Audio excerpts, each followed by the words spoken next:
recording, testing, 1, 2, 3. I'm doing this quickly.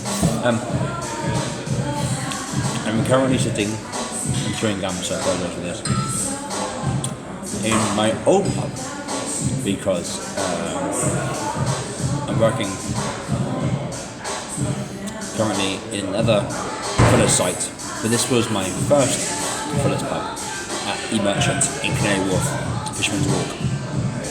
And I just popped in to help them congratulate. They've been in business now for 2 years under the Merchant brand. Before that it was called the Tea Merchant. Before that it was called Cat and Canary. So people come in here all the time. When I used to work here, they were like, "Oh, is the pool table still here, or are we able to do other things?" My answer was no, because they used to be under a different name. But I'm trying to protect a lot of the stuff behind the bar right now because I'm recording and trying not to make it look so obvious, but I don't know, pain in my neck. But these are the old digs.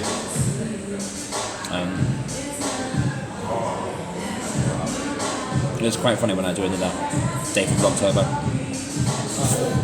You know, in some places you work and you don't always quite know if you want to leave or you have to leave, and you're not quite sure whether or not you want to be able to accomplish something longer. The Merchant is an example of a place where, when I did leave this place, I was torn between whether or not I wanted to come back or not, because it wasn't about the staff, it was more about the energy that I felt when I was here. But now I come back quite regularly, and enjoy the company of those that I used to work with and those I still work with. And this view is lovely because I'm seeing how long my ears are pointing up. Yeah, so. And no one's walking past besides patrons, so therefore I must talk.